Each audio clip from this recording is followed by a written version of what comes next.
اعوذ باللہ من الشیطان الرجیم بسم اللہ الرحمن الرحیم۔ سورہ بنی اسرائیل کی 3 آیتیں پڑھ رہا ہوں۔ آیت نمبر 30، آیت نمبر 31، آیت نمبر 32۔ ان ربک یبسط الرزق لمن یشاء ویقدر، بے شک آپ کا رب جس کو چاہتا ہے زیادہ رزق دیتا ہے اور جس کے لیے چاہتا ہے تنگ کر دیتا ہے۔ انہو کان بعبادہ خبیرا بصیرا، وہ اپنے بندوں کو جاننے والا اور دیکھنے والا ہے۔ ولا تقتلوا اولادکم خشیۃ املاق، اور اپنی اولاد کو مفلسی کے اندیشے سے قتل نہ کرو۔ نحن نرزقہم وإیاکم، ہم ان کو بھی رزق دیتے ہیں اور تم کو بھی۔ ان قتلہم کان خطأ کبیرا، بے شک ان کو قتل کرنا بڑا گناہ ہے۔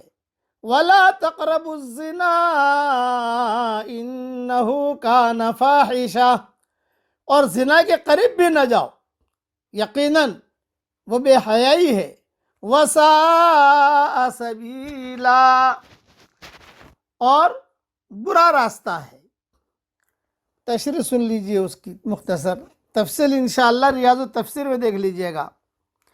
اس میں اہل ایمان کے لیے تسلی ہے کہ ان کے پاس وسائل رزق کی فراوانی نہیں ہے، تو اس کا مطلب یہ نہیں ہے کہ اللہ کے یہاں ان کا کوئی مقام نہیں ہے، بلکہ یہ رزق کی وسعت یا کمی، اس کا تعلق اللہ کی حکمت اور مصلحت سے ہے، جسے صرف وہی جانتا ہے۔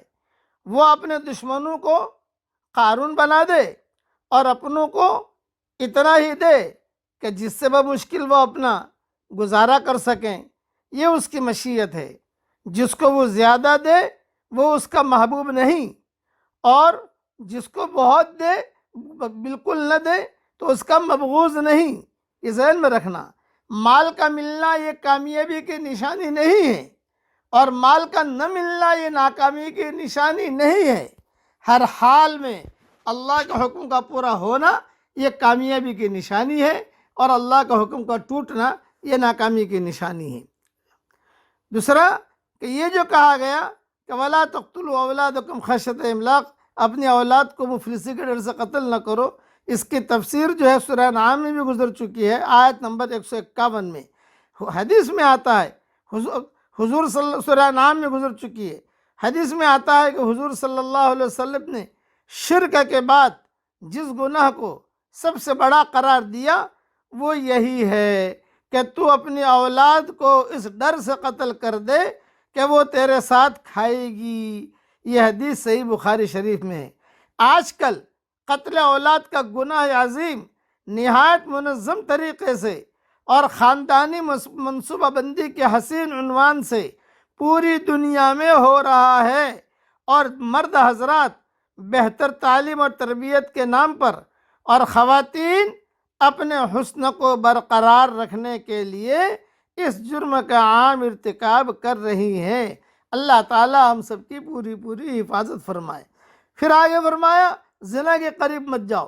اسلام میں زنا چونکہ بہت بڑا جرم ہے، اتنا بڑا کہ کوئی شادی شدہ مرد یا عورت اس کا ارتکاب کر لے تو اسے اسلامی معاشرے میں زندہ رہنے کا ہی حق نہیں ہے۔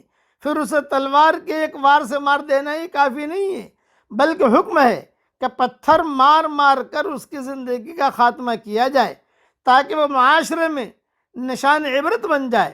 اس لیے یہاں فرمایا کہ زنا کے قریب بھی مت جاؤ، یعنی اس کے دوائی اسباب سے بھی بچ کر رہو۔ مثلا غیر محرم عورت کو دیکھنا، ان سے اختلاط اور کلام کی راہیں پیدا کرنا، اور موبائل پر جو ہے میٹھی میٹھی باتیں کرنا، اور پھر واٹس ایپ کے ذریعے سے پیاری پیاری باتیں ایک دوسرے سے کرنا، یہ سب چیزوں کو منع کیا کہ ان کو دیکھنا، ان سے اختلاط کلام کی راہیں پیدا کرنا۔ اسی طرح عورتوں کا بے پردہ اور بن سنور کر گھروں سے باہر نکلنا وغیرہ، ان تمام امور سے اجتناب ضروری ہے تاکہ اس بے حیائی سے بچا جا سکے۔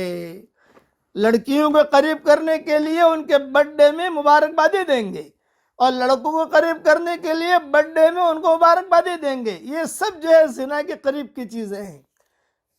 کوئی کام ایسا مت کرو جس سے آدمی زنا تک پہنچے۔ اللہ تعالیٰ ان برائیوں سے ہم سب کی پوری حفاظت فرمائے۔ آمین۔ وآخر دعوانا ان الحمد للہ رب العالمین۔